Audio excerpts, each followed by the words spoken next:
वर्ण का 2 गो भेद है।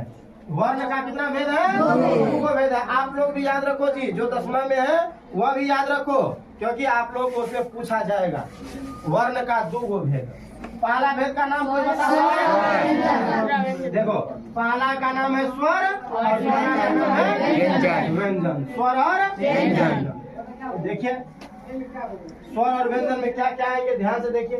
यहाँ पर हम वर्ण का करेंगे तो वर्ण का 2 गो भेद। एक हो गया आपका क्या? दूसरा हो गया क्या? देखिए, एक हुआ स्वर और दूसरा हुआ, ठीक है। अब यहाँ पर बात आएगा स्वर किसे कहते हैं। हम यहाँ पर लाएंगे स्वर किसे कहते हैं। तो आप लोग बड़े हैं, समझते हैं, आप लोग बताइए स्वर किसे कहते हैं। सीधी सी बात है। स्वर वर्ण उसे कहते हैं जिस वर्ण के उच्चारण में किसी दूसरे वर्ण की सहायता नहीं लिया जाता। जिस वर्ण के उच्चारण में दूसरे वर्ण की सहायता नहीं लिया जाता हो उसे हम क्या कहेंगे? अब जैसे देखो यहाँ पर स्वर वर्ण में, स्वर में है ना, यहाँ पर स्वर वर्ण में देखेंगे तो क्या होगा? स्वर।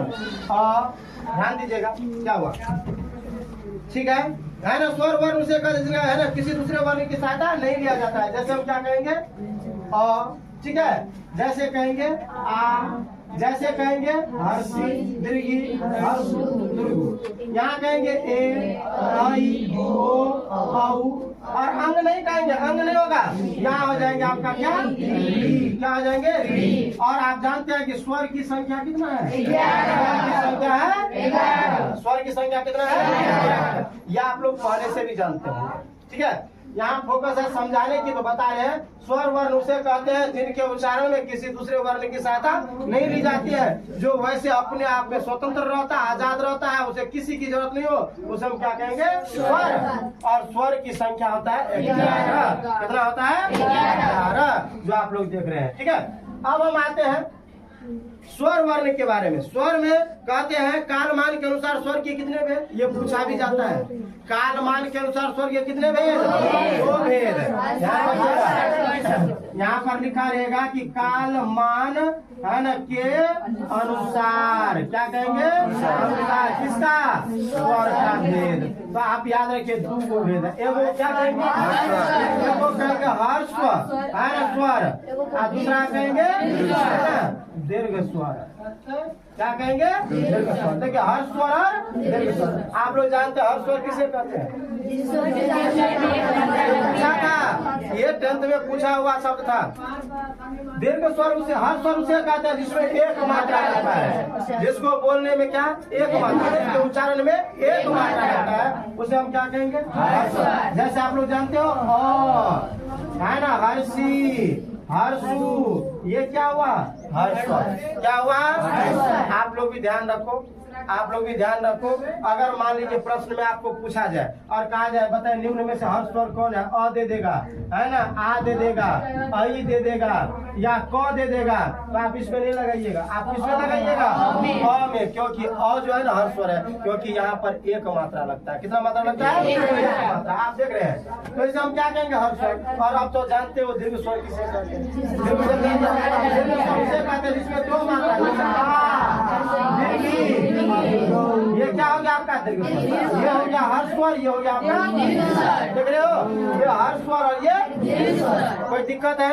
अगर आप लोगों से पूछा जाए तो आप जवाब दीजिएगा। पूरा कंठस्थ है ना, कंठस्थ इसको याद रखिए। एक बार वहाँ पे पूछा जाएगा हम जवाब देंगे, है ना। हर स्वर में ये समझ गए, दीर्घ स्वर में ये समझ। आपके पॉइंट की जो बात है, स्वर कितने प्रकार के? 11 प्रकार के। स्वर कौन कौन है आप लोगों को लिखाई दिए हैं, आप समझते हैं। इसके बाद आप लोगों के सामने आता है ना, यहाँ पर देखिए, इसके बाद आप लोगों के सामने आता है स्वजातीय और विजातीय। जाति के अनुसार, किसके अनुसार? हम लोग कभी सोचते रहते हैं कि भाई स्वर में हम जाति कहाँ पढ़े थे, लेकिन आज याद रखिए जाति के अनुसार, स्वर में जाति के अनुसार। तो जाति के अनुसार स्वर कितने प्रकार के? अगर पूछा जाए कि जाति के अनुसार स्वर कितने प्रकार के, आप भी माइंड में रखिए, जाति के अनुसार स्वर कितने प्रकार के? 2 प्रकार के। तो यहाँ पर आप पहला को कहिएगा क्या? स्वजातीय। और दूसरा को क्या? द्विजातीय। देखिए स्वजातीय और विजातीय पर ध्यान दीजिए। स्वजातीय किसे कहते हैं जो एक जाति का हो, विजातीय किसे कहते हैं जो, देखिए यहाँ पर आ एक जाति है कि नहीं है, स्वजातीय हुआ। हर्षी दीर्घी एक जाति है कि नहीं है, स्वजातीय हुआ। हर्षु दीर्घु एक जाति है कि नहीं है तो एक जाति हुआ। अरे आ एक जाति है ना, हर्षी दीर्घी एक जाति, हर्षु दीर्घु एक जाति, तो जो आ होगा एक जाति तो सजाती है, हर्षी दीर्घी होगा एक जाति है तो सजाती, और अगर हर्षु दीर्घु होगा एक जाति है तो सजाती। अब आ गया बात विजातीय, तब कौन है, तब विजातीय हम किसको कहेंगे, तो यहाँ बात आता विजातीय कहा जाता है। आ दीर्घी मिल रहा है क्या, आ दीर्घी मिल रहा है क्या, ये विजातीय है। ये क्या है, आ दीर्घी क्या है, विजातीय। यहाँ हो जाएगा दीर्घी दुर्गु क्या है, विजातीय है, क्योंकि ये मिल तो नहीं रहा है ना। अगर मान लीजिए यहाँ पर दुर्गु और देखेंगे तो क्या दुर्गु अ मिल रहा है, नहीं दुर्गु अ नहीं मिल रहा है, इसका मतलब ये क्या है, विजातीय। समझ में आया बात बाबू, ध्यान रखो। यहाँ पर आप लोगों को ये पूछा गया हुआ था, आप 12वीं का जब हिंदी देखिएगा उसमें पूछा गया हुआ था मैथिली